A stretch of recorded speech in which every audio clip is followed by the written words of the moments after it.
করতে পারেন নাই। আলেমদের হাতে দায়িত্ব দেন।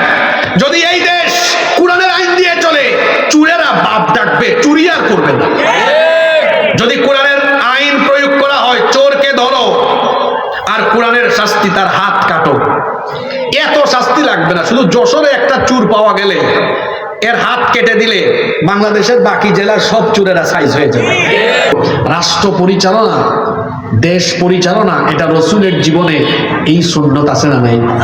এখন কেউ যদি বলে কোরআন দিয়ে রাষ্ট্র পরিচালনা এটা অতি বাড়াবাড়ি রাজনীতি বা ধর্ম ব্যবসা, বলেন তো সে কি আদৌ মুসলমান হতে পেরেছে? নতুন করে কালেমা পড়ে আবার মুসলমান হওয়া লাগবে। আসসালামু আলাইকুম ওয়া রাহমাতুল্লাহি ওয়া বারাকাতুহু। ইন্নাল হামদুলিল্লাহিল্লাযী বিনি'মাতিহি তাতিম্মুস সালিহাত আল্লাযী আল্লামাল কুরআন ওয়া আকরামানা বিল ইসলামি ওয়া আন'আমা আলাইনা বিল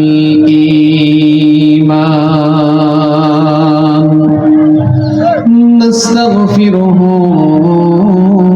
ونتوب إليه وأشهد أن لا إله إلا الله وحده لا شريك له وأشهد أن سيدنا وسندنا وحبيبنا وطبيبنا وطبيب أرواحنا محمدا عبد الله ورسوله أرسله بالحق بشيرا ونذيرا وداعيا إلى الله بإذنه وسراجا وقمرا منيرا. أما بعد فقد قال الله تعالى في كلامه المجيد وفي فرقانه الحميد. أعوذ بالله من الشيطان الرجيم. بسم الله الرحمن الرحيم. إن الله وملائكته يصلون على النبي يا أيها الذين آمنوا صلوا عليه وسلموا تسليما. اللهم صل على سيدنا مولانا محمد وعلى آله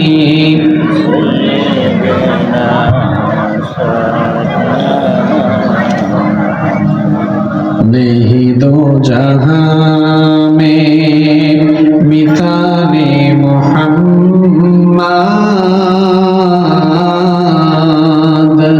जमाले खुदा है कमाले मोहम्मद नहीं दो जहां में मिसाले मोहम्मद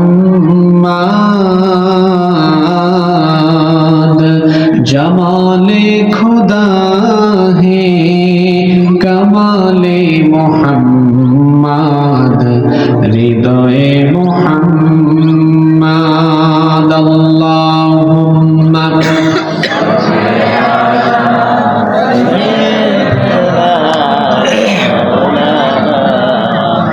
وعلى آل سيدنا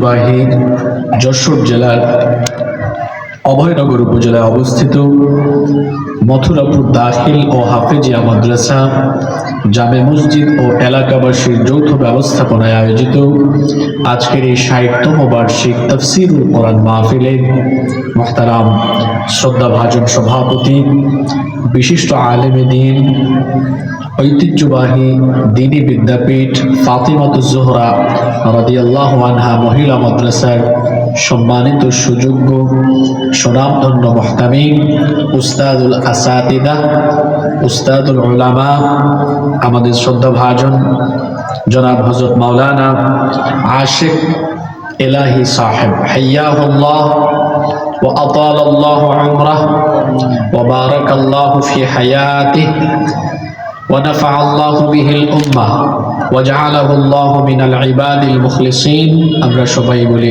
আমিন।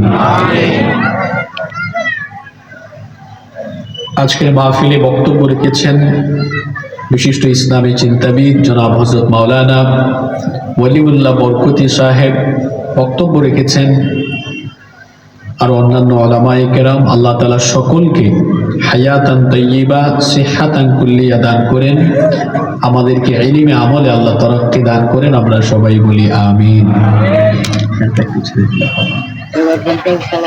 আজকের মাহফিলের সম্মানিত প্রধান অতিথি বিশিষ্ট ব্যবসায়ী ও সমাজসেবক জনাব আলহাজ মতিয়ার রহমান, আল্লাহ তাকে দ্বীনের জন্য, কোরআনের জন্য কবুল করেন, আমরা সবাই বলি আমিন।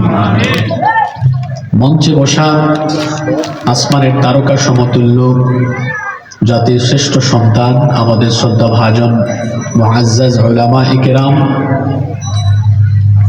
আমার সামনে বসা পিতৃতুল্য সম্মানিত মুরব্বিয়ানে ইযাম, যুগে যুগে আল্লাহর জমিনে আল্লাহর দ্বীন প্রতিষ্ঠায় যারা অগ্রসেনানীর ভূমিকা পালন করেছেন, যুগে যুগে আল্লাহর জমিনে আল্লাহর দ্বীন প্রতিষ্ঠায় যারা অগ্রসেনানীর ভূমিকা পালন করেছেন, আমার কলিজার টুকরা যুবক, তরুণ এবং ছাত্র ভাইয়েরা, পর্দার আড়াল থেকে শ্রবণরতা শ্রদ্ধেয়া মা এবং বোনেরা, আমার প্রিয় মথুরাপুর, অভয়নগর তথা যশোরবাসী, আপনারা সবাই কেমন আছেন? আলহামদুলিল্লাহ। আমাকেও আপনারা জিজ্ঞেস করেছেন, এজন্য আপনাদের প্রতি ধন্যবাদ এবং কৃতজ্ঞতা জ্ঞাপন করছি। আলহামদুলিল্লাহ আলা কুল্লি হাল ওয়া ফি কুল্লি মাকান। আলহামদুলিল্লাহ, মহান রব আমাকেও ভালো রেখেছেন, আমাদের সবাইকে সুস্থতার সাথে বাঁচিয়ে রেখে আজকের এই সুন্দর, বরকতময়, নান্দনিক এবং জান্নাতি এই আয়োজনে আমাদেরকে শামিল হওয়ার তৌফিক যিনি দান করেছেন, গলার আওয়াজ বড় করে সবাই বলেন তো তিনি কে? সেই মহান রবের জন্য হৃদয়ের সবটুকু ভালোবাসা, আবেগ, অনুভূতিকে উজাড় করে দিয়ে খুশি মনে, প্রাণবন্ত আওয়াজে, উচ্চ কণ্ঠে কালিমাতুশ শুকর আদায় করে আমরা সকলেই পড়ছি আলহামদুলিল্লাহ। মহব্বতে আমার সাথে বলুন রব্বানা লাকাল হামদ হামদান কাসীরান তাইয়িবান মুবারাকান ফীহি। সবাই বলুন ইয়া রাব্বি লাকাল হামদু ওয়া লাকাশ শুকরু কামা ইয়ানবাগি লিজালালি ওয়াজহিকা ওয়া আযীমি সুলতানিকা। লাকাল হামদু বিল ঈমান ওয়া লাকাল হামদু বিল ইসলাম ওয়া লাকাল হামদু বিল কোরআন। আমি প্রশংসা করলাম কার? ফায়দা হলো কার? আল্লাহ তাআলার শুকরিয়া আদায় করার পর আমরা অসংখ্য অগণিত দুরূদ এবং সালাম পেশ করছি খাতামুন নবিয়্যিন, আশরাফুল আম্বিয়া ওয়াল মুরসালিন, রাহমাতাল লিল আলামিন, নবিয়ুনা ওয়া সাইয়্যিদুনা ওয়া কুদওয়াতুনা মুহাম্মাদুর রাসূলুল্লাহ। সবাই বলুন সাল্লাল্লাহু আলাইহি ওয়াসাল্লামের প্রতি, যাকে আল্লাহ তাআলা মানব জাতির হেদায়েতের জন্য প্রেরণ করেছেন। আল্লাহুম্মা সাল্লি আলাইহি, আল্লাহুম্মা বারিক আলাইহি।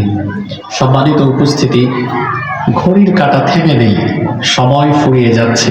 এজন্য অপ্রাসঙ্গিক কথা বলে আমরা সময়ের বরকত নষ্ট করতে চাই না। সরাসরি আমরা আল্লাহর কালাম থেকে হেদায়াতের নিয়তে কিছু কথা বলতে চাই এবং শুনতে চাই ইনশাআল্লাহ। আল্লাহ তাআলা আমাদেরকে দিলের কান দিয়ে হেদায়াতের মন মানসিকতা নিয়ে বলার এবং শোনার তৌফিক দান করেন, আমরা বলি আমিন। আমরা কোরআনের মাহফিলে এসেছি। এই কোরআন আমাদের জন্য যিনি নাজিল করেছেন, সবাই গলার আওয়াজ বড় করে বলেন তো তিনি কে? এটি এমন এক কিতাব, এই কিতাব আমাদেরকে সত্য পথ, সঠিক পথ, জান্নাতের পথ আমাদেরকে দেখিয়ে দিবে। কারণ কোরআন এসেছে আমাদেরকে সোজা রাস্তা, জান্নাতের রাস্তা দেখাবার জন্য। এই কোরআনের পথ যারা আঁকড়ে ধরবে তাদেরকে সোজা একদম জান্নাত পর্যন্ত পৌঁছায় দিবেন কে? তাহলে জান্নাতে যেতে হলে আল্লাহর কোরআনের পথকে ধারণ করতে হবে, আল্লাহর কোরআনের পথ আঁকড়ে ধরতে হবে। এখন এই কোরআন আপনাকে জান্নাত পর্যন্ত পৌঁছাবে তখন আপনার উপরে কোরআনের যে দাবি আছে এই দাবিগুলো পূরণ করবেন যখন। মানুষের প্রতি কোরআনে কারিমের মোট 9টি দাবি আছে। এই কোরআন তো আল্লাহ মানুষের জন্য নাজিল করেছেন নাকি পশু পাখির জন্য? সবাই বলেন কার জন্য? আল্লাহ তাআলা বলেছেন শাহরু রমাদান আল্লাযী উনজিলা ফীহিল কুরআন হুদাল লিন-নাস। আল্লাহ বলেন রমাদানে এই কোরআন নাজিল হয়েছে। আর এটি কেন নাজিল করা হয়েছে? হুদাল লিন-নাস, এটি মানুষের হেদায়েতের জন্য এসেছে। ওয়া বাইয়িনাতিম মিনাল হুদা ওয়াল ফুরকান, এটা মানুষের জন্য সুস্পষ্ট বর্ণনা, হেদায়েতের সুস্পষ্ট বর্ণনা, এবং এটি সত্য মিথ্যার পার্থক্যকারী কিতাব ফুরকান। তাহলে এই কোরআন আল্লাহ নাজিল করেছেন কাদের জন্য? আপনারা আমার সাথে কথা বলেন, কার জন্য? আমরা কি? জোরে বলেন। তাহলে আমাদের জন্য কোরআন নাজিল করেছেন কে?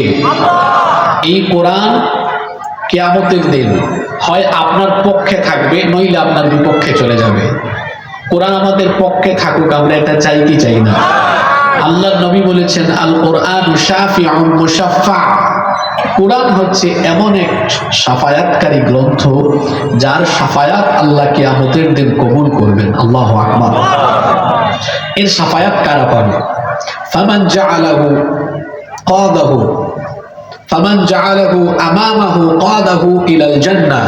এই কোরআনকে যারা জীবনের সম্মুখ ভাগে, অর্থাৎ যারা কোরআন গ্রহণ করবে, কোরআন তাদেরকে জান্নাতে নিয়ে যাবে। সুবহানাল্লাহ।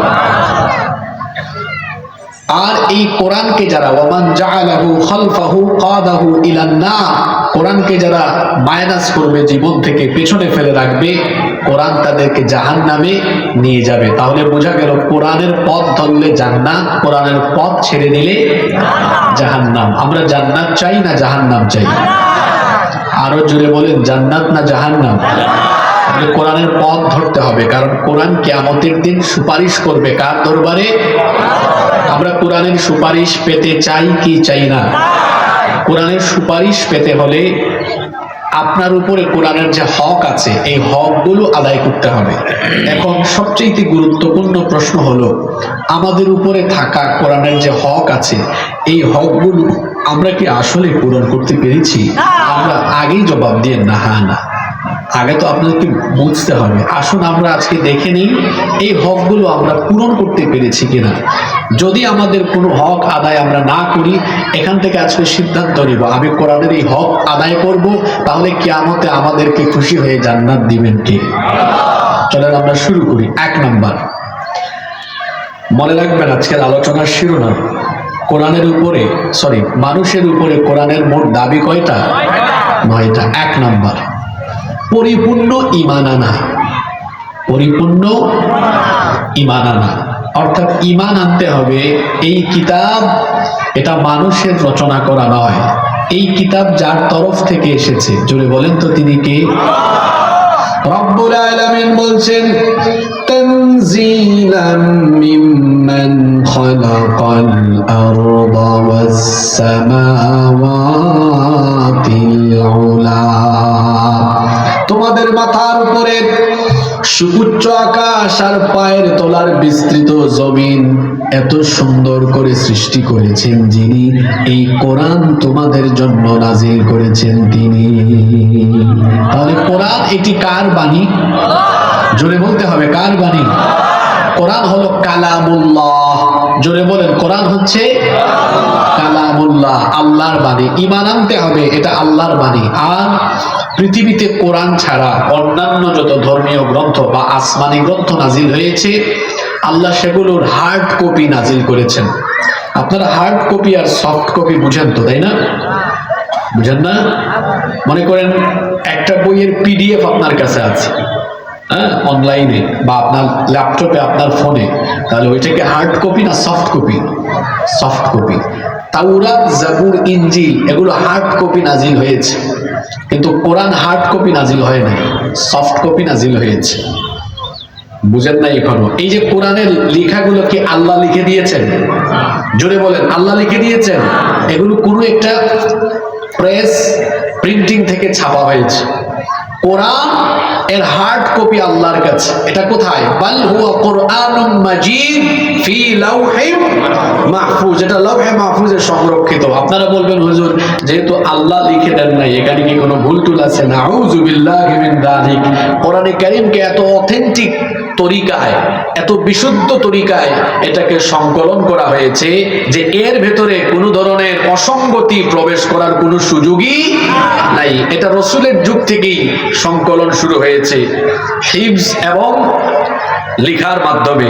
ওই দিকে গেলে সময় অনেক চলে যাবে। এই কোরআন সংকলন হয়েছে, কিন্তু কোরআনে কারীম এর মূল কপিটা আল্লাহ লাওহে মাহফুজে রেখে দিয়েছেন। সুবহানাল্লাহ।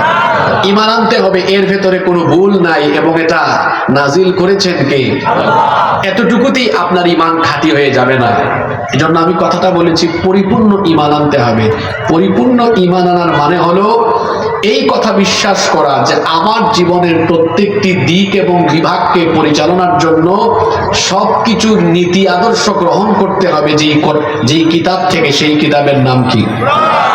জোরে বলেন, সেই কিতাবের নাম কি?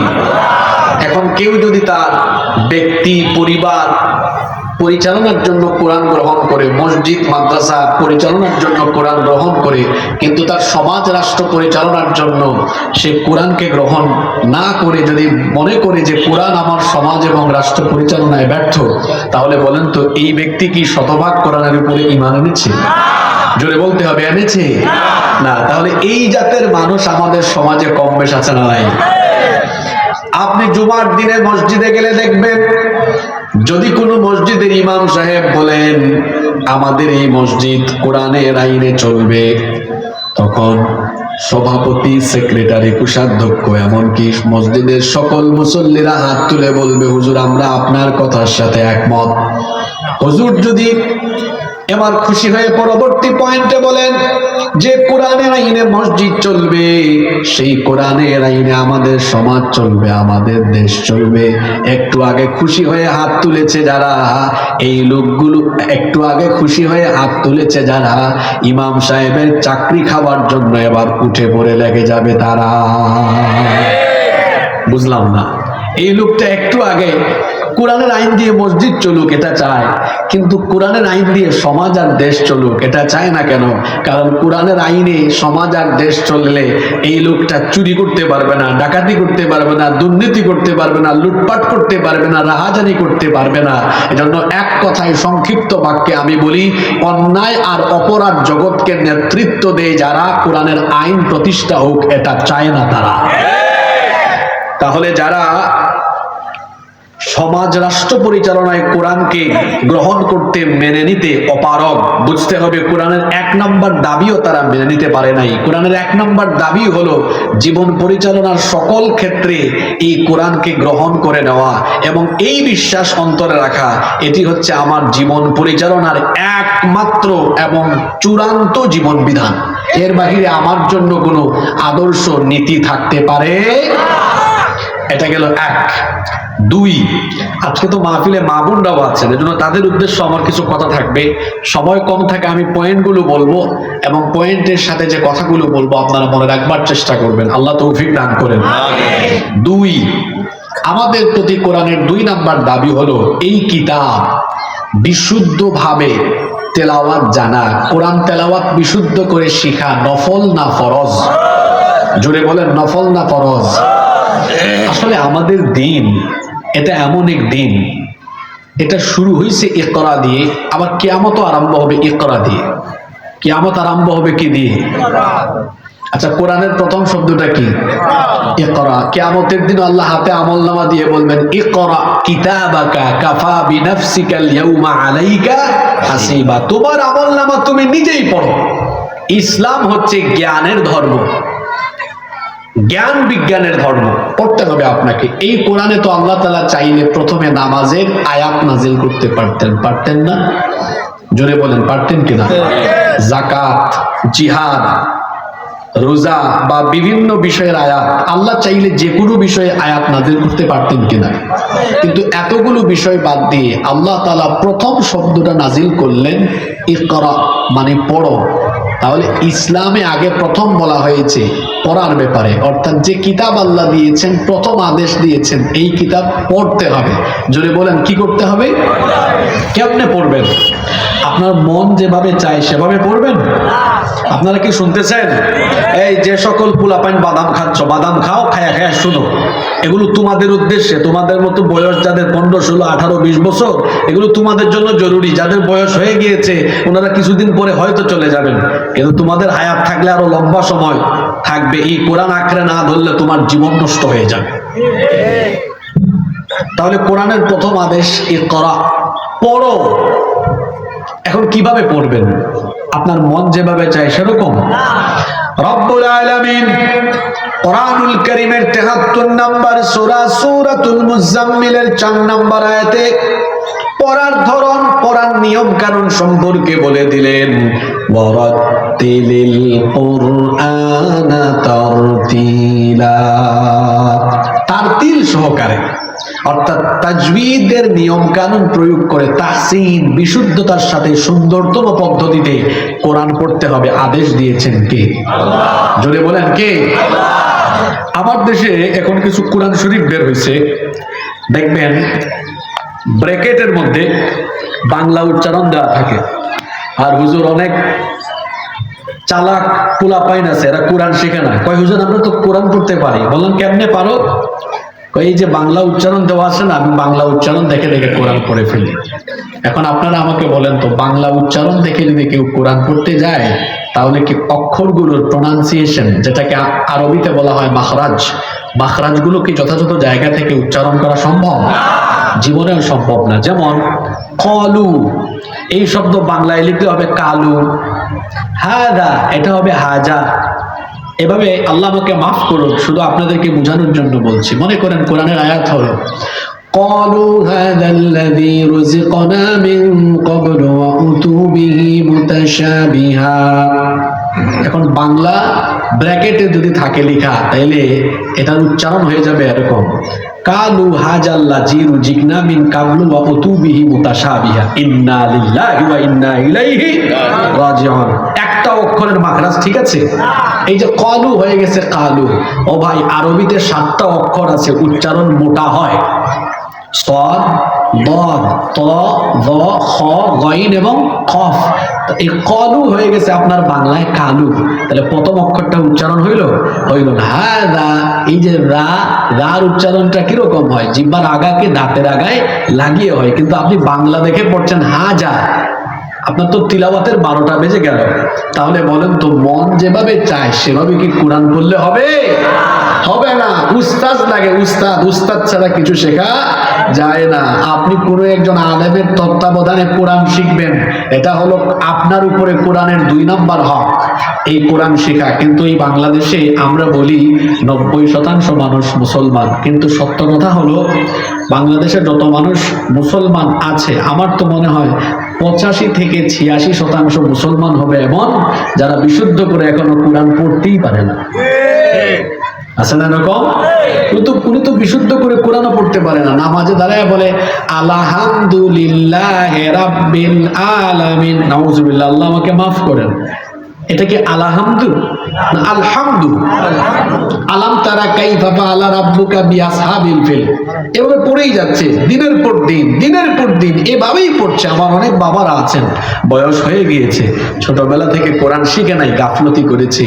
আপনার তো প্রথম দায়িত্বই ছিল কোরআন বিশুদ্ধভাবে শেখা। ও আমার যুবক ভাইয়েরা, আমার ছাত্র ভাইয়েরা, যারা এখনো কোরআন শিখেননি, এখনই সময়, কোরআন বিশুদ্ধভাবে শিখুন। সামনে তো রমজান মাস চলে আসতেছে, রমজান কোরআনের মাস।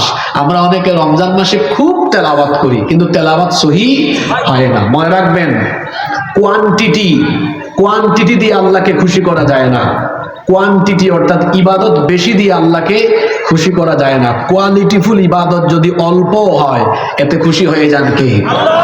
এজন্য আল্লাহ কোরআনে কি বলেছেন দেখেন, আল্লাহ শব্দ চয়নের নমুনা দেখেন। আল্লাযী খালাকাল মাউতা ওয়াল হায়াতা লিয়াবলুয়াকুম আইয়ুকুম আকসারু না আহসানু আমালা। কিন্তু আল্লাহ তো এখানে বলতে পারতেন লিয়াবলুয়াকুম আইয়ুকুম আকসারু আমালা, আমি দেখতে চাই কে বেশি আমল করে। আল্লাহ আকসারু শব্দ দেন নাই। আপনারা আম পাবলিক বুঝবেন না, এটা হুজুর বুঝতেছেন।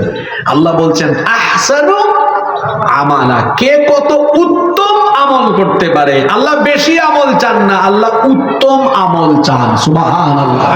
সারাদিন তিলাওয়াত অশুদ্ধ, এটা আল্লাহর কাছে কোনো ফায়দা নাই।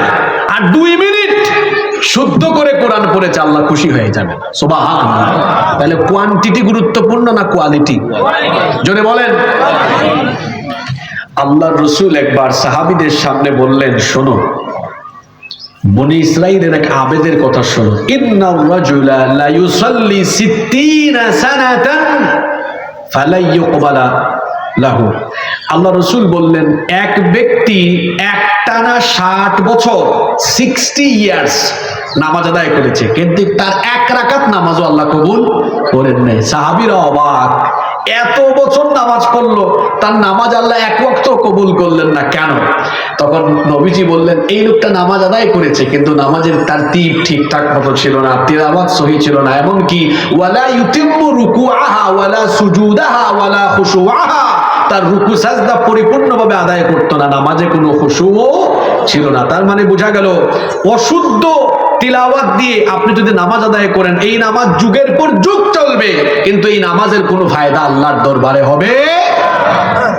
নামাজ কবুল হওয়ার জন্য তো নামাজের ভেতরে বিশুদ্ধ তেলাওয়াত জরুরি। অনেকে আছে বিশুদ্ধ তেলাওয়াতই জানে না, তার নামাজ ফাসেদ হয়ে যাচ্ছে, নষ্ট হয়ে যাচ্ছে।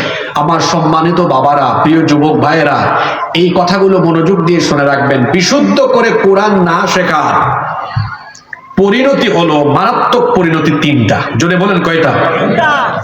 এটা মনে রাখবেন, মা বোনরাও শুনেন। 1, আমরা জানি কোরআন তেলাওয়াত সহি করে করলে প্রতি হরফে 10 করে নেকি পাওয়া যায়, কিন্তু রুব্বা কারিউল কোরআন ওয়াল কোরআনু ইয়ালআনুহু, কোরআনের এমন বহু তিলাওয়াতকারী আছে, এরা কোরআন তেলাওয়াত করলে কোরআন এদেরকে লানত দেয়। কোরআন এদেরকে কি দেয়?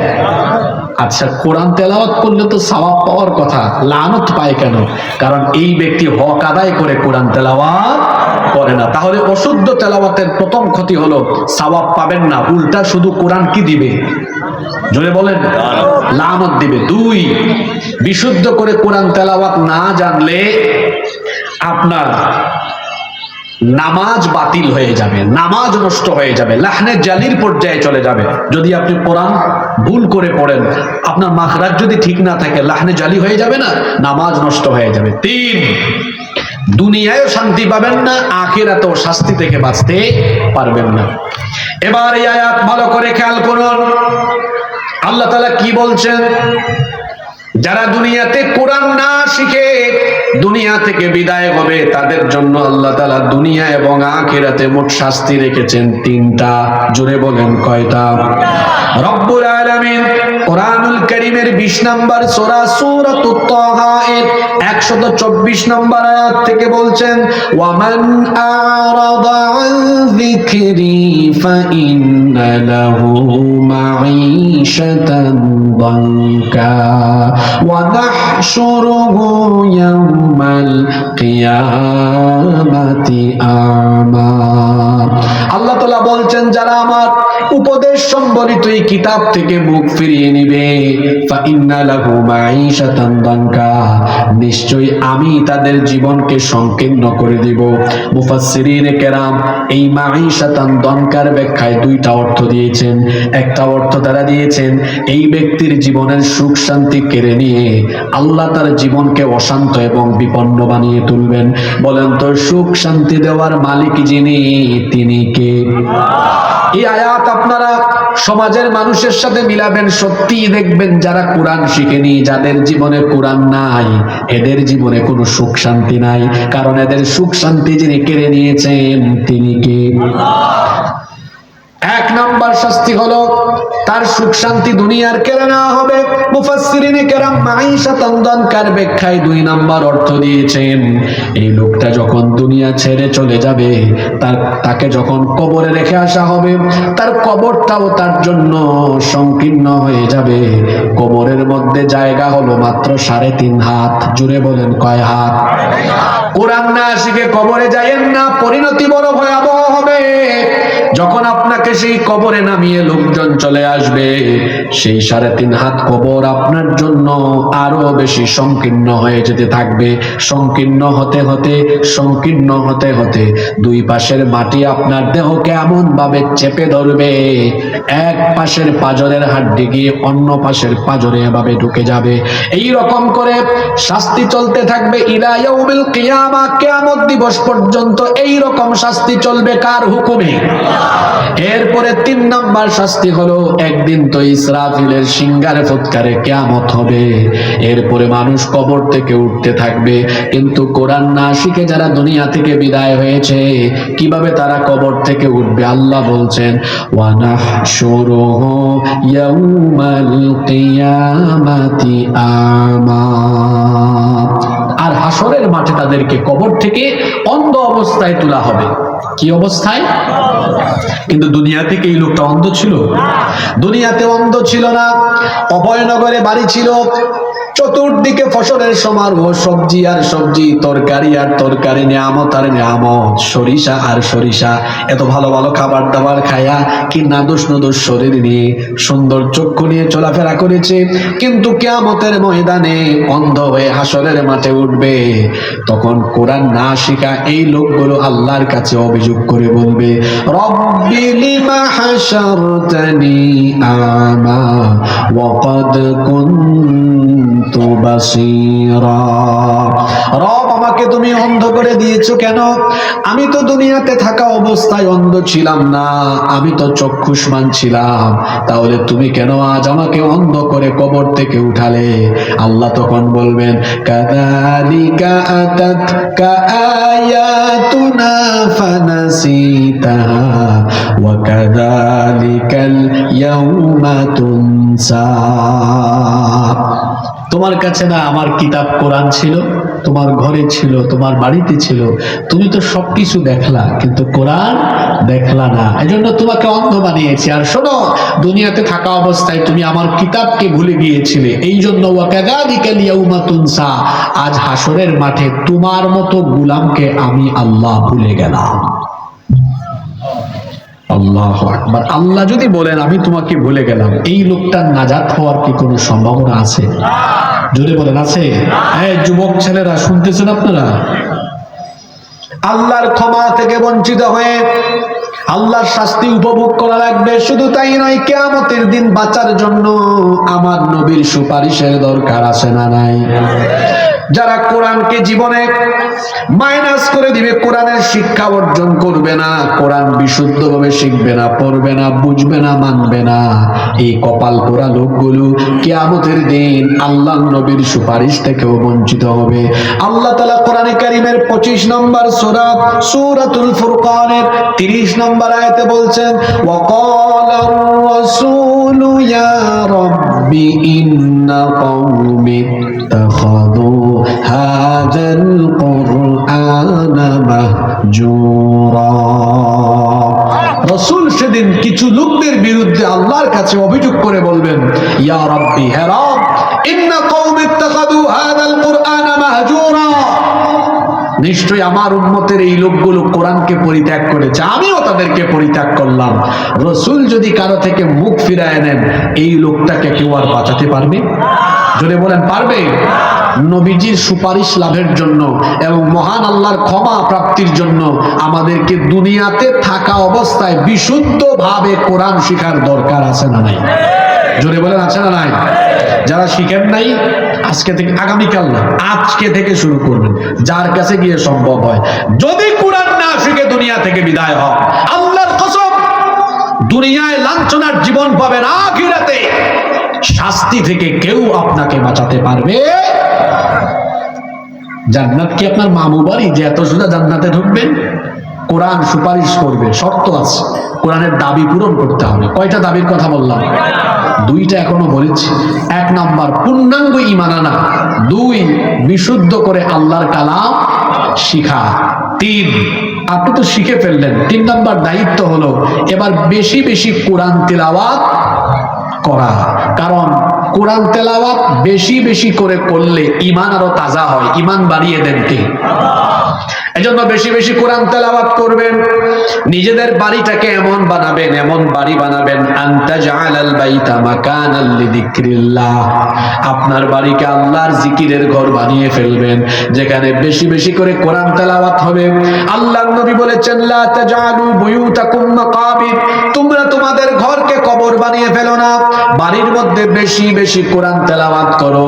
কারণ যে বাড়িতে কোরআন তেলাওয়াত হয় যত বেশি, সেই বাড়িতে আল্লাহর রহমত আর বরকত নাজিল হয় কম না বেশি?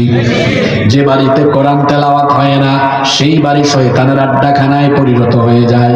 এজন্য কোরআন শেখার পরে তিন নাম্বার দায়িত্ব হলো বেশি বেশি কোরআন তেলাওয়াত করা।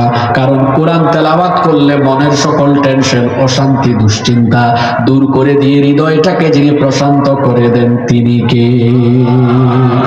চার, শুনতেছেন তো আপনারা? আমাদের প্রতি কোরআনের 4 নম্বর দাবি হলো, আমি তো কোরআন শিখলাম, এখন আমার দায়িত্ব হলো আমার অধীনস্থদেরকে কোরআন শিক্ষা দেওয়া। আপনার অধীনে যদি আপনার স্ত্রী থাকে, সন্তান থাকে, আপনার পরিবারের লোকদেরকে আপনি কোরআন শিক্ষা দিবেন, এটা আপনার দায়িত্ব। আপনি বাবা হিসাবে, মা হিসাবে আপনার ছেলে মেয়েকে কোরআন শিক্ষার ব্যবস্থা করে দেওয়া, এটা আপনার দায়িত্ব। যদি আপনি দুনিয়াতে আপনার সন্তানদেরকে কোরআনের শিক্ষা দীক্ষা না দেন, দুনিয়া আখিরাতে বেইজ্জত হবেন।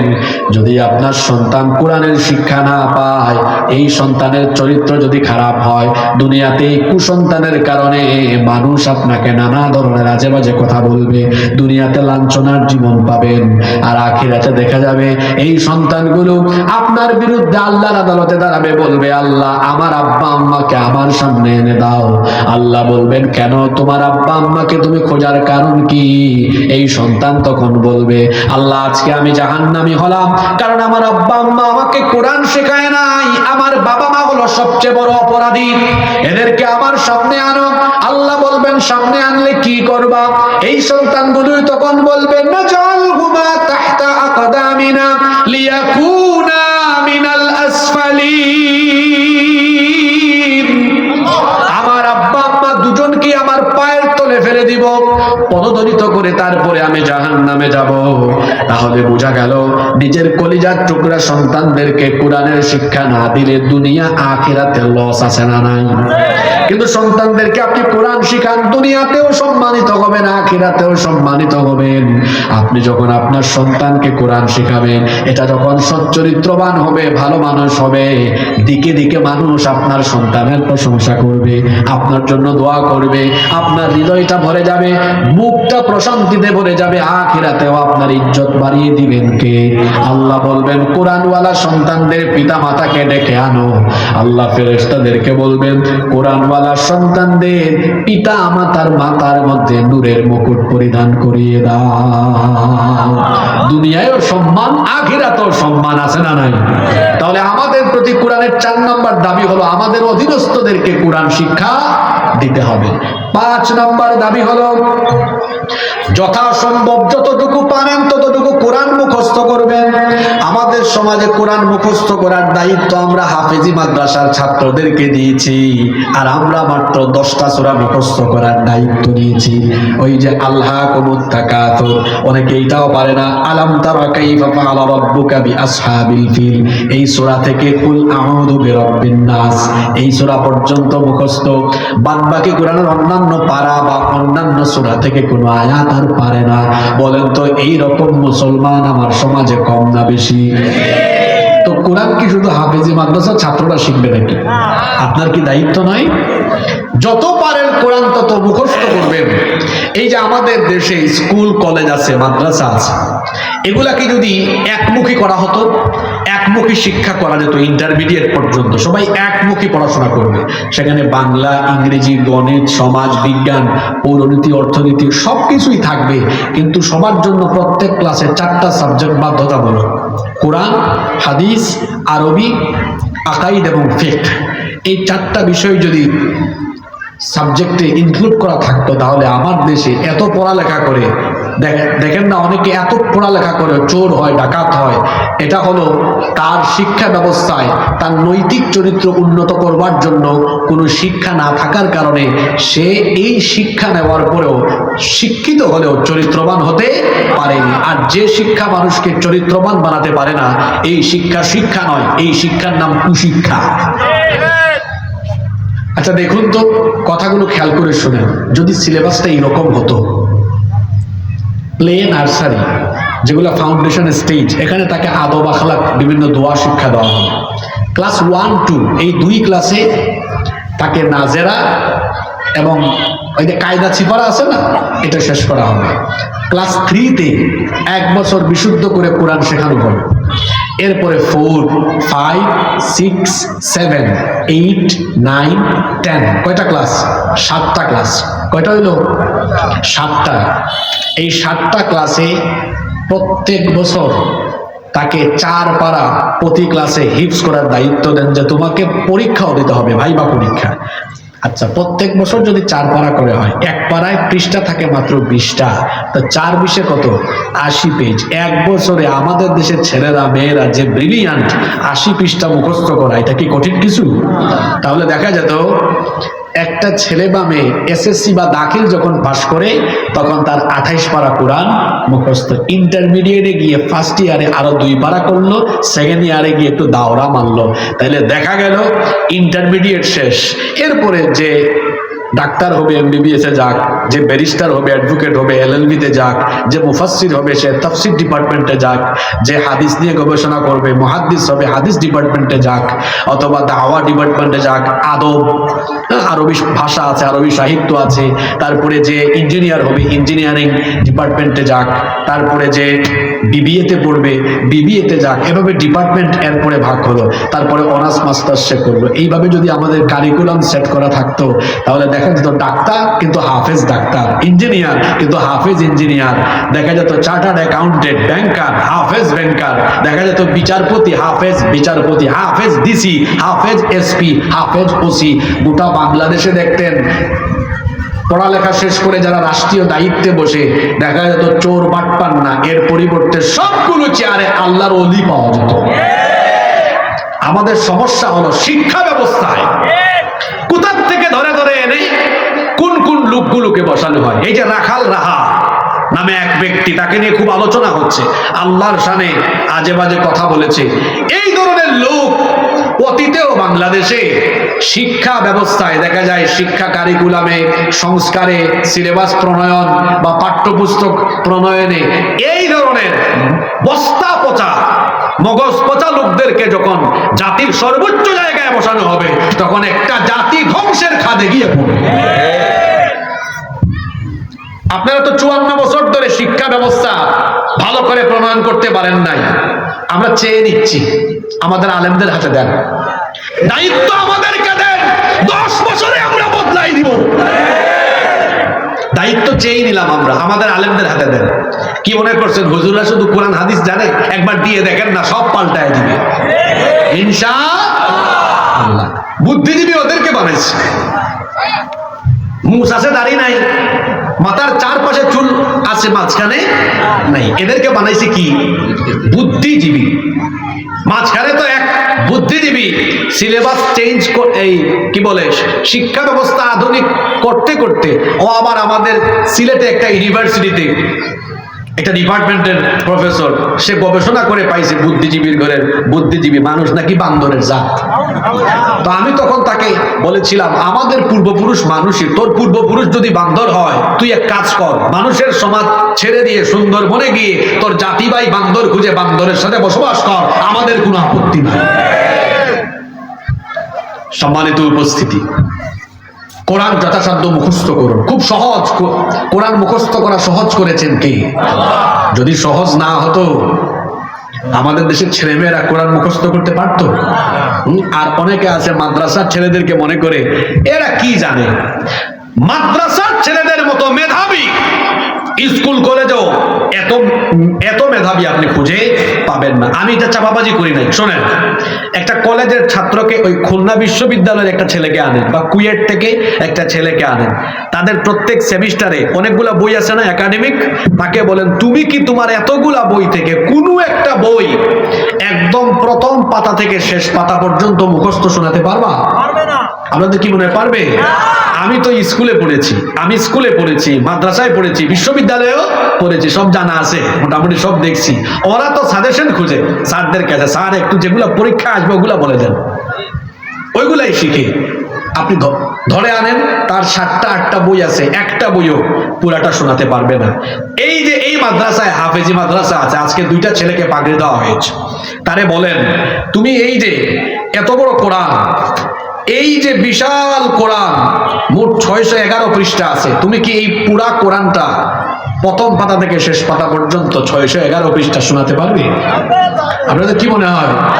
ও বলবে এই 4-5 দিন পরে রমজান আসতেছে, আপনি প্রথম তারাবিতে আমার পিছনে দাঁড়ায়েন, প্রথম পৃষ্ঠা শুরু করব, শেষ তারাবিতে শেষ পৃষ্ঠার শেষ লাইন আপনাকে শোনায় দিব। আল্লাহু আকবার! মেধা আছে না নাই? জোরে বলেন, মেধা আছে না নাই? এই দেশে আলেম উলামারাই হচ্ছেন শ্রেষ্ঠ বুদ্ধিজীবী। আপনি বুদ্ধিজীবী খুঁজে পান না। সম্মানিত উপস্থিতি, কোরআনের 5 নাম্বার দাবির কথা বলছিলাম, কোরআন মুখস্থ করেন। কোরআন মুখস্থ করা সহজ, একটা কৌশল শিখায় যায়, এই কৌশলটা অ্যাপ্লাই করেন। দেখেন, আপনি এক আয়াত করে শিখলেও তো অনেক শিখতে পারতেন। মনে করেন সূরা নাবা ধরেন, 30 পারার প্রথম সূরা, আম্মা ইয়াতাসাআলুন। আজকে সারাদিন এই একটা আয়াত জপেন, মুখস্থ করায় দিবেন কি? আগামীকাল আরেক আয়াত শিখেন, আনিন নাবাইল আযীম। তৃতীয় দিন আরো একটা আয়াত শিখেন, আল্লাযী হুম ফীহি মুখতালিফুন। চতুর্থ দিন আরো একটা আয়াত শিখেন, কাল্লা সায়ালামুন। পঞ্চম দিন আরেকটা আয়াত শিখেন, সুম্মা কাল্লা সায়ালামুন। 5 দিনে হইল কয় আয়াত? জোরে বলেন, কয় আয়াত? আপনার এক রাকাতের পুঁজি হয়ে গেছে। কোরআন মুখস্থ করে কোরআন ধরে রাখার কৌশল হলো সেগুলো আবার নামাজের মধ্যে কি করা? তিলাওয়াত করা। পরের দিন তিলাওয়াত শুরু করেন সূরা ফাতিহার করে, আম্মা ইয়াতাসাআলুনা আনিন নাবাইল আযীম আল্লাযী হুম ফীহি মুখতালিফুন কাল্লা সায়ালামুন সুম্মা কাল্লা সায়ালামুন। প্রথম রাকাত হয়ে গেল না? এভাবে যদি এক আয়াত করে ট্রাই করতেন, দেখা যেত এখানে অনেকেই আছে 15 পারার হাফেজ, কেউ আছে 20 পারার হাফেজ, কেউ আছে 25 পারার হাফেজ, কেউ 1 পারা 2 পারার হাফেজ, এরকমও থাকতো। কোরআন 30 পারাই মুখস্থ করা লাগবে, এরকম কি কোনো বাধ্যবাধকতা আছে? আপনি যতটুকু পারেন ততটুকু করেন। আরব দেশে গেলে দেখবেন, মধ্যপ্রাচ্যে, মিডল ইস্টে গেলে দেখবেন অনেকেই আছে কোরআন 5 পারা 7 পারা 10 পারা 15 পারা মুখস্থ করে ফেলেছে। আমি অনেক বছর আগে, 5-6 বছর হবে, একবার জিদ্দা থেকে মক্কায় যাব, এক ড্রাইভার, ট্যাক্সি ড্রাইভার আর কি, ট্যাক্সি চালায়, তো তার গাড়িতে উঠেছি। ইয়ামেনি ড্রাইভার, ও সূরা বনি ইসরাইল তিলাওয়াত করছে। বনি ইসরাইল একদম কোরআনের মাঝখানের সূরা না, মাঝামাঝিতে আছে।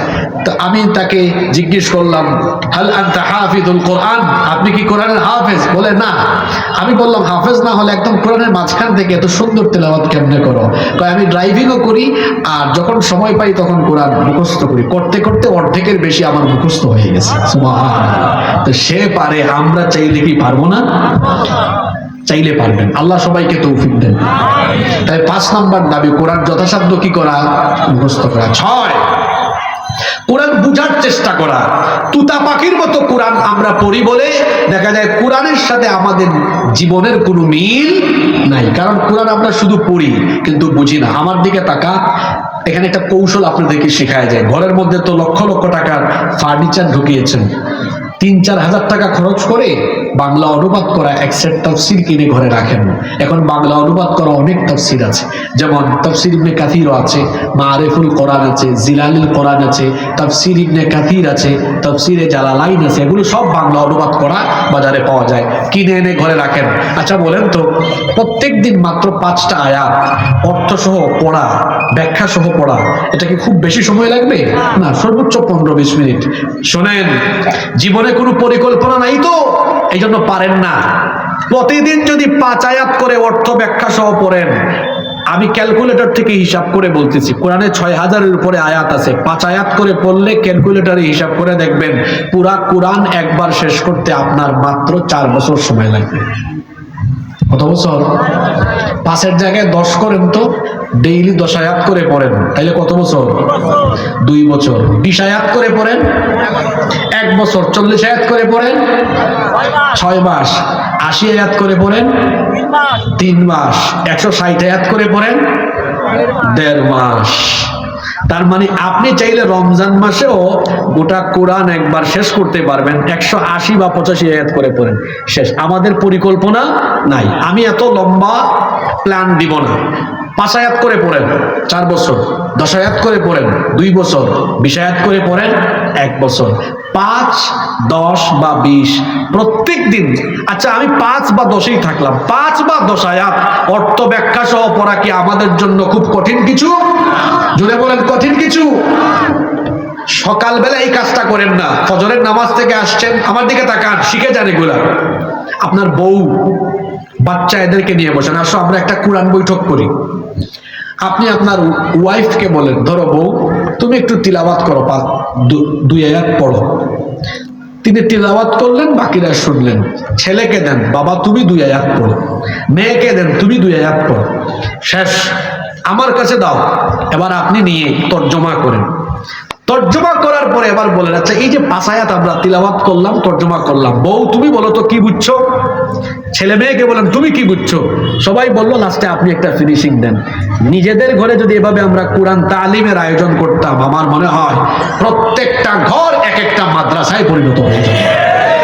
আমরা কি এটা করি না? এই দায়িত্ব হুজুরদেরকে দিয়ে দিছি আমরা। তা আপনি কি করবেন?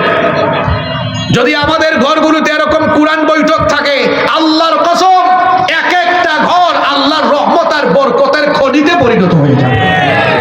এটা করবেন? করবেন? কারা কারা করবেন দেখি হাত তুলেন তো। মাশাআল্লাহ, আল্লাহ তৌফিক দান করেন। এটা আমি আমার ঘরে মাঝে মাঝে করি। আমি মাঝে মাঝে, আমার আম্মা বয়স্ক মানুষ, উনি বই পড়েন। আমার লাইব্রেরি আছে, সমৃদ্ধ লাইব্রেরি আছে আলহামদুলিল্লাহ। তা আম্মাও মাঝে মাঝে পড়েন। আমি বলি, আম্মা আপনি কি পড়ছেন? কিছু বলতে পারে, কিছু বলতে পারে না। সেই বইটা আমার যদি পড়া থাকে, তখন আমি আবার বলি এই বইতে এই এই বিষয়গুলো আছে। এইভাবে 2-3 জন মিলে কথা বললে দেখবেন অনেক কিছু বের হয়ে আসে। ঘরের মধ্যে এটা করবেন। আল্লাহ সবাইকে তৌফিক দেন। কষ্ট হচ্ছে আপনাদের, তাই না? আমরা কয়টা পয়েন্ট বললাম? 5টা না, 6টা। কয়টা বলেছি? 6টা। 7। দেখেন কি ধাপে ধাপে বললাম। 1 নাম্বার পরিপূর্ণ ঈমান আনা, 2 নাম্বার বিশুদ্ধ করে কোরআন শেখা, 3 নাম্বার অধীনস্থদেরকে কোরআন শেখানো, 4 নাম্বার, না ভুল বলছি, 1 নাম্বার পরিপূর্ণ ঈমান আনা, 2 নাম্বার কোরআন বিশুদ্ধ করে শেখা, 3 নাম্বার বেশি বেশি তেলাওয়াত করা, 4 নাম্বার অধীনস্থদেরকে কোরআন শেখানো, 5 নাম্বার কোরআন যথাসাধ্য মুখস্থ করা, 6 নাম্বার কোরআন বুঝার চেষ্টা করা, 7 নাম্বার এবার কোরআন অনুযায়ী আমল করা। কোরআন অনুযায়ী কি করা? এখন আপনি অটোমেটিক আমল করতে পারবেন। কেন? কারণ আপনি তো কোরআন শিখছেন, কোরআন বুঝছেন, এখন আমল করা সহজ না কঠিন? আহারে, আমরা 1 মাসে রমজানে কোরআন খতম করে ফেলি, আর রসুলের সাহাবীরা একটা সূরা পড়তে কারো কারো সূরা বাকারা তেলাওয়াত করতে বহু সাহাবীর 6 বছর 7 বছর 8 বছর সময় লেগেছে। আপনি বলবেন হুজুর ওনাদের স্পিড কম, আমাদের স্পিড বেশি। শোনেন, তারা কোরআনের প্রতিটা আয়াত পড়তেন আর নিজের জীবনে সেটা আমল করতেন। এভাবে করে একটা আয়াত আমল করলে পরবর্তী আয়াত পড়তেন। এভাবে তারা কোরআনের সাথে জীবনটাকে মিলাতেন। আর আমরা জীবনে খতম দিয়েছি, কয় হুজুর প্রতি রমজানে মারি 1 খতম। যদি বয়স থাকে 40, কয় আমি তো 40 হইলে আমার আগের 30 বছরে 30টা খতম দিয়েছি। 30 বার কোরআন পড়ছে, কিন্তু চুরি বাটপারি ছাড়তে পারে নাই। কিন্তু রসুলের সাহাবীরা 1 বার 2 বার কোরআন পড়েই জীবনটাকে বদলে দিয়ে দুনিয়াতে থাকতেই জান্নাতের সার্টিফিকেট নিয়ে বিদায় হয়েছে। তাদের পড়া আর আমাদের পড়া কি একরকম? না, আমরা আমল করি না। কোরআনের 7 নম্বর দাবি হলো কোরআন অনুযায়ী আমল করতে হবে। বাকি থাকলো কয়টা? এই 7টা আমল। প্রথম 7টা আমল ব্যক্তিগত। প্রথম 7টা আমল কি? ব্যক্তিগত। বাকি 2টা আমল এবার সামষ্টিক। আপনি কোরআন শিখলেন, মুখস্থ করলেন, আমলও করেন, আপনার দায়িত্ব শেষ না। এখন আপনাকে কোরআনের দাওয়াত মানুষের মাঝে পৌঁছে দিতে হবে। কোরআনের দলে সম্পৃক্ত হতে হবে। যারা মানুষকে কোরআনের দিকে আহ্বান করে, যারা মানুষকে কোরআনের দিকে আহ্বান করে, যারা কোরআনের প্রচার প্রতিষ্ঠায় কাজ করে, তাদের সাথে আপনাকে শামিল হতে হবে। এটা আপনার 8 নাম্বার দায়িত্ব। কয় নাম্বার দায়িত্ব? আপনি কি করলেন? আমার ভাই, তোমার ভাই, অমুক ভাই, তমুক ভাই, ডানে বামে গিয়ে স্লোগান মারেন, জমিন হলো আল্লাহ, আল্লাহর জমিনে আমি চলাফেরা করি, আমাকে শক্তি দিয়েছেন কে? এজন্য এই জমিনে কোনো মানুষের জন্য আমি স্লোগান দিব না। স্লোগান দিব কার নামে? আপনি স্লোগান দেন অমুক তমুকের নামে। লজ্জা করে না? একটু শরমও লাগে না? এই জমিনটা হলো আল্লাহ, এই জমিনে প্রশংসা হবে এবং জমিনে বিধান বাস্তবায়ন হবে কার? এজন্য কোরআনের দলে শামিল হওয়া লাগবে। এটা 8 নম্বর দাবি। 9 এবং সর্বশেষ দাবি হলো এই কোরআন শুধু তিলাওয়াত, খতম, বুঝে পড়া, আমল করা, দাওয়াত দেওয়াতেই সীমাবদ্ধ থাকবে না। এই কোরআন রাষ্ট্র পরিচালনার সর্বোচ্চ জায়গা পর্যন্ত নিয়ে যেতে হবে। কারণ এই কোরআনে সবকিছু আছে না নাই? এবার আপনারা আমাকে জবাব দেন, আমার প্রিয় নবীর জিন্দেগি হলো মোট 63 বছর। জোরে বলেন তো কত বছর? আমার নবীর এই জীবনকে 2 ভাগে ভাগ করা হয়েছে। কয় ভাগে? 1 আল হায়াতুল মাক্কিয়া, মাক্কি জীবন। 2 ওয়াল হায়াতুল মাদানিয়া, মাদানী জীবন। তাহলে বুঝে থাকলে বলেন রাসূলের জিন্দেগি টোটাল কত বছর? সবাই বলেন, এদিক থেকে আওয়াজ হয় না। কত বছর? 63 বছর। এই জীবন কয় ভাগে বিভক্ত? মাক্কিয়ার, মক্কায় থেকেছেন 53 বছর। মক্কা জীবন আবার 2 ভাগে বিভক্ত। নবুয়তের পূর্ব 40 বছর আর নবুয়ত পরবর্তী আরো 13 বছর। 40 বছর পর্যন্ত কোনো কাফের নবীজিকে গালি দেয় নাই। 40-এর পরে 13টি বছর মক্কায় তিনি কোরআনের দাওয়াত দিয়েছেন। তিনি নিজে রক্তাক্ত হয়েছেন, সাহাবীরা রক্তাক্ত হয়েছেন, জুলুমে নির্যাতনে সবাই পিষ্ট হয়েছেন। 13 বছরে কোরআনের আলোয় আলোকিত মানুষ তৈরি করেছেন। কোরআন দিয়ে 13 বছর মানুষ তৈরি করেছেন। মদিনায় যাওয়ার পরে আমৃত্যু ওফাতের আগ পর্যন্ত 10 বছর এই কোরআন দিয়ে একটি রাষ্ট্র পরিচালনা করে তিনি পৃথিবীবাসীর জন্য দৃষ্টান্ত রেখে গিয়েছেন। আল্লাহু আকবার। তাহলে বলেন তো, রাষ্ট্র পরিচালনা, দেশ পরিচালনা, এটা রসুলের জীবনে এই সুন্নত আছে না নাই? এখন কেউ যদি বলে কোরআন দিয়ে রাষ্ট্র পরিচালনা এটা অতি বাড়াবাড়ি রাজনীতি বা ধর্ম ব্যবসা, বলেন তো সে কি আদৌ মুসলমান হতে পেরেছে? নতুন করে কালেমা পড়ে আবার মুসলমান হওয়া লাগবে। সম্মানিত ভাইয়েরা, কোরআন দিয়ে রাষ্ট্র পরিচালনা হলে অনেক ফায়দা আছে। তার মধ্যে 2টা ফায়দার কথা বলে আজকে আমরা উঠব। কয়টা? এই 2টা কথা আমি আপনাদের সবাইকে অনুরোধ করে যাব, এই কথাগুলো আপনারা আপনাদের এলাকায় ছড়িয়ে দিবেন। কারণ আমি তো আর আপনাদের এলাকায় সারা বছর এসে কথা বলার তো সুযোগ আমার হবে না। এই জন্য আমি আপনাদের কাছে এই আমানতটুকু দিয়ে গেলাম, আপনারা এটা পৌঁছে দিবেন। এই দুইটা কথা আপনারা বেশি বেশি পৌঁছে দিবেন, পারবেন তো ইনশাআল্লাহ? কোন দুইটা কথা? শোনেন, মানুষকে বুঝাবেন যে 54 বছর হয়ে গিয়েছে আমাদের দেশ এখনো উন্নতি সমৃদ্ধিতে যাইতে পারে না, শুধু ঠেলাঠেলি, এখনো শান্তি পাই নাই। শান্তি পাওয়ার জন্য আল্লাহর কোরআনের শাসন লাগবে। আর কোরআনের শাসনের সব ফজিলত না বলতে পারলেও মানুষকে এই দুইটা ফজিলতের কথা বলবেন। কয়টা? 1 নাম্বার বলবেন, যদি কোরআনের শাসন প্রতিষ্ঠা হয় এই দেশে একজন গরিব মানুষও থাকবে না, সব মানুষের ঘরে খাবার থাকবে, ক্ষুধামুক্ত দারিদ্রতামুক্ত একটা বাংলাদেশ আমরা পাবো। এটা আপনি শুধু গলার জোরে চাপা হিসাবে বলবেন না, একটু বুঝাইয়া দিবেন। কেমনে বুঝাইয়া দিবেন? আল্লাহ তাআলা সূরা হজে বলেছেন, আল্লাযীনা ইম্মাক্কান্নাহুম ফিল আরদি আকামুস সালাতা ওয়া আতাউজ যাকাতা ওয়া আমারু বিল মা'রুফি ওয়া নাহাউ আনিল মুনকার ওয়ালিল্লাহি আকিবাতুল উমুর। আরবিটা বলতে না পারলেও বলবেন, সূরা হজে আছে, আল্লাহ বলেছেন যে মুমিনদেরকে আমি রাষ্ট্র ক্ষমতা দিলে তারা 1 নম্বরে সালাত কায়েম করবে, 2 নম্বরে যাকাত আদায় করবে। বলবেন এই যে আল্লাহ যাকাতের একটা ফর্মুলা দিয়েছেন যেন আমাদের আমাদের সমাজ থেকে দারিদ্রতা, অভাব অনটন দূরীভূত হয়ে যায়, বেকারত্ব যেন না থাকে, বুঝাই দিবেন। এই যে আমাদের দেশে মানুষ যাকাত আদায় করে, যাকাতের শাড়ি লুঙ্গি বিতরণ করে, এটা যাকাতের নামে তামাশা হয়, এভাবে যাকাত আদায় হয় না। তাহলে যাকাত আদায়ের ফর্মুলা আছে, আল্লাহ তাআলা এই ফর্মুলা শিখিয়ে দিয়েছেন। যাকাতের উদ্দেশ্য হলো, এই কথা মনে রাখবেন, যাকাতের উদ্দেশ্য সমাজে কোনো বেকার থাকবে, কোনো অভাবী থাকবে। এখানে একটা উদাহরণ খেয়াল করেন, মনে করেন আপনাদের এই মথুরাপুর এলাকায় যাদের উপর যাকাত ফরজ, আপনারা একটা কমিটি গঠন করে আপনারা যাকাতের টাকা উঠালেন, সর্বমোট উঠলো 2 লক্ষ টাকা। কত লক্ষ টাকা? আপনারা এই 2 লক্ষ টাকা জনপ্রতি 500 করে দিলে মোট 400 জন মানুষকে দিতে পারবেন। 400 জন মানুষকে 500 করে দিলে 2 লক্ষ টাকা কি হবে? শেষ হয়ে যাবে। কিন্তু আপনারা বলেন তো, এই যে 500 টাকা করে আপনি 400 জন মানুষকে দিলেন, মোট 2 লক্ষ টাকা, এতে কি 400 জন মানুষের দরিদ্রতা চলে যাবে? এক বেলা খাবে, পরের বেলা আবার সেই আগের অবস্থায় থাকবে, এতে যাকাতের হক আদায় হয় না। আপনি কেমনে করবেন? এই 2 লক্ষ টাকা, শোনেন, এই মথুরাপুরের একজন বিধবা বোন, তার পরিবারটা চলে না, ওগো আমার বোন, নাও তোমাকে একটা সেলাই মেশিন কিনে দিলাম, এটা দিয়ে কাজ করে খাও। তার পরিবার চলার মতো অবস্থা তৈরি হবে কি হবে না? আরেকজন ভাই, তার পরিবারে 4-5 জন মানুষ কিন্তু খাইতে পারে না, এ ভাই এদিকে আসো, ধরো তোমাকে একটা ভ্যান কিনে দিলাম, তাকে একটা ভ্যান কিনে দিলেন। বলেন তো তার পরিবার চলার মতো অবস্থা হলো কি হলো না? আরেকজনকে একটা টঙের দোকান করে দিলেন। এইভাবে 2 লক্ষ টাকা 400 জন মানুষকে না দিয়ে 3-4 জন মানুষকে দিলে এই 3-4 জন মানুষের দরিদ্রতা, অভাব দূর হবে কি হবে না? বেকারত্ব দূর হবে কি হবে না? যাকাতের উদ্দেশ্য এটাই, যাকাত দিয়ে এভাবে সমাজ থেকে দরিদ্রতা দূর করতে হয়। এখন আমি তো গ্রাম দিয়ে উদাহরণ দিয়েছি, মনে করেন আমাদের দেশে ইসলাম কায়েম হলো, আল্লাহ যেন কায়েম করে দেন। তখন একটা মন্ত্রণালয় থাকবে, এটার নাম যাকাত মন্ত্রণালয়। মুসলমানদের সম্পদের হিসাব সরকারের কাছে থাকবে, বছর শেষে চিঠি চলে আসবে, আপনার উপর যাকাত চলে আসছে, আমাদের সংশ্লিষ্ট উপজেলা অফিসে এত টাকা যাকাত আসছে, দিয়ে আসেন। মনে করেন এই বছর যদি সরকার যাকাত উঠায় সারা দেশ থেকে 1,40,000 কোটি টাকা, এটা খুব অল্প টাকা, এর চেয়ে বেশি টাকা উঠবে। কিন্তু আমি বুঝানোর জন্য আপনাদেরকে ছোট্ট উদাহরণ আনলাম। বলেন আমার সাথে, 1,40,000 কোটি টাকা এটা উঠানো হলো। এবার বাংলাদেশ থেকে 70 লক্ষ বেকার যুবক ছেলে নেওয়া হলো। কত লক্ষ?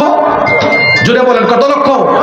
এই 70 লক্ষ মানুষের হাতে 2 লাখ টাকার চেক দেন, এক একজনের হাতে কয় লাখ? 2 লাখ। 70 লক্ষ গুণ 2 লক্ষ সমান হলো 1,40,000 কোটি টাকা। দিয়ে বলেন, এই ছেলেরা শোনো, তোমাদের ঘরে অভাব আছে, তোমরা অভাবে, তোমরা বেকার, 2 লাখ টাকা দেওয়া হলো, ছোটখাটো কাজ আরম্ভ করো। তবে শোনো, এই টাকা নিয়ে কাজ করো কি করো না, আমাদের প্রত্যেক উপজেলায় অডিট অফিসার আছে, এটা দেখবে কাজ করো কি করো না। তাহলে বলেন তো, ইসলামী সরকার 1 বছরে 1,40,000 কোটি টাকা উঠাইয়া 1 বছরে কত লক্ষ বেকারের বেকারত্ব দূর করলো? জোরে বলেন, কত লক্ষ? 70 লক্ষ। কত লক্ষ?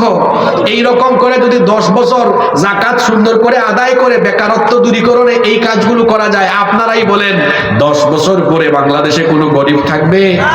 জোরে বলেন, থাকবে? 71-এর পর থেকে 2025 পর্যন্ত আপনারা বহু দলের মানুষ রাজনীতি করেন আর বড় বড় কথা বলেন মানুষের সামনে, আমরা ক্ষমতায় গেলে দারিদ্রতা মুক্ত, ক্ষুধা মুক্ত বাংলাদেশ গঠন করব। এগুলো মুখের চাপা আপনাদের।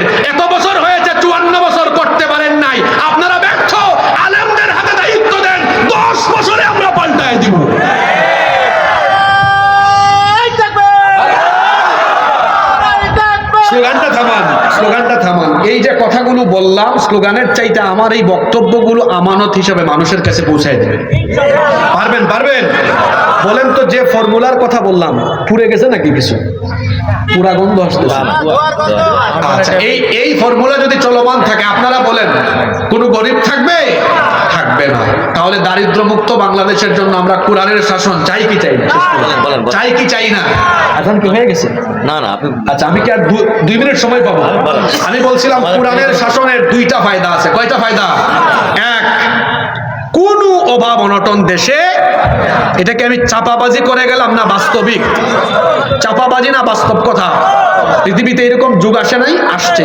হযরত ওমর ইবনে আব্দুল আজিজ রহমতুল্লাহ আলাইহির জামানায় মানুষ যাকাতের টাকা নিয়ে ঘুরছে, যাকাত খাওয়ার কোনো মানুষ খুঁজে পাওয়া যায় না। 2, এই যে আপনারা গত কিছুদিন ধরে দেখতেছেন বাংলাদেশে চাঁদাবাজি, এরপরে ছিনতাই বেড়েছে, চুরি বেড়েছে, মানুষের ঘরে গরু চুরি হচ্ছে, দোকান চুরি হচ্ছে, আগুন লাগতেছে। কেন জানেন? চোররা ভালো করে জানে এই দেশের আইন দুর্বল। চোর যদি চুরি করে ধরা পড়ে জেলেও যায়, কয়েকদিন পরে জামিন নিয়ে বের হবে। 54 বছর ধরে আপনারা চুরি ডাকাতি নির্মূল করতে পারেন না। আলেমদের হাতে দায়িত্ব দেন। যদি এই দেশ কোরআনের আইন দিয়ে চলে, চোরেরা বাপ ডাকবে, চুরি আর করবে না। যদি কোরআনের আইন প্রয়োগ করা হয়, চোরকে ধরো আর কোরআনের শাস্তি তার হাত কাটো, এত শাস্তি লাগবে না। শুধু যশোরে একটা চোর পাওয়া গেলে এর হাত কেটে দিলে বাংলাদেশের বাকি জেলার সব চোরেরা সাইজ হয়ে যাবে। ঠিক আছে কথা? ধর্ষণ বেড়েছে, ধর্ষণের শাস্তি কোরআন দিয়ে দেখেন, একটা শাস্তি দেন, দেখবেন দেশের সবগুলো লুচ্চা বদমাশ তারের মতো সুদা হয়ে যাবে। তাহলে বোঝা গেল, দেশের অন্যায় অপরাধকে নির্মূল করতে হলে মানুষের আইনকে লাথি দিয়ে সাগরে ফেলে দিয়ে আল্লাহর কোরআনের আইন আমাদেরকে গ্রহণ করতে হবে। বেশি কথা লাগবে না। এই 2টা কথা, আরো বহু ফজিলত আছে। কোরআনের আইন প্রতিষ্ঠা হলে কি কি লাভ আছে, এই নিয়ে বক্তব্য দিলে একটানা কয়েকদিন দেওয়া যাবে। কিন্তু এই 2টা কথা মনে রাখবেন, কারণ বুঝদার মানুষকে 2 কথা দিয়ে বুঝ দেওয়া যায়, আর যে বুঝে না তারে 200 কথা দিয়েও বুঝানো যায় না। তাহলে এই 2টা কথা মানুষকে আপনারা বলবেন এই অভয়নগরে, যে কোরআনের রাষ্ট্র প্রতিষ্ঠা হলে, পার্লামেন্টে কোরআন ঢুকলে 2টা ফায়দা হবে। এক, যাকাত প্রতিষ্ঠা হবে, কোনো গরিব মানুষ থাকবে না, বেকার থাকবে না, কোনো বেকার এই দেশে থাকবে না, সবাই কর্মঠ হবে, পরিশ্রমী হবে। 2, এই দেশে কোনো অপরাধ থাকবে। আপনারা আমার এই শেষ কথাটা মিলায় দেখবেন, আমাদের দেশে যারা কোরআন সংসদে যাক, কোরআন সংসদে পৌঁছাক, এটা যারা চায় না, এরা দেখবেন চোর, এরা ডাকাত, এরা চাঁদাবাজ, এরা দুর্নীতিবাজ। এরা জানে কোরআন প্রতিষ্ঠা হলে এরা রাজনীতির নামে চাঁদাবাজি, চুরি ডাকাতি করে পেট ভরতে পারবে না। এজন্য আমি বলি, অন্যায় আর অপরাধ জগৎকে নেতৃত্ব দেয় যারা, কোরআনের প্রতিষ্ঠায় বাধা হয়ে দাঁড়ায় তারা। কোরআনের মোট কয়টা দাবির কথা বললাম? এই 9টা দাবি পূরণ করলে আমাদেরকে জান্নাত দিবেন কে? আজকের মাহফিলে আসতে পেরে আপনারা খুশি না বেজার? আজান হয়ে গেছে নাকি? আজানের সময় হয়ে গেছে। আজকের এই মাহফিলে আসতে পেরে কারা কারা খুশি? মোনাজাতের আগে এবার এই 2টা হাত আপনারা একটু পকেটে ঢুকান তো। বিভিন্ন সাইড থেকে ভাইরা ঢুকবে 1টা মিনিট মোনাজাতের আগে।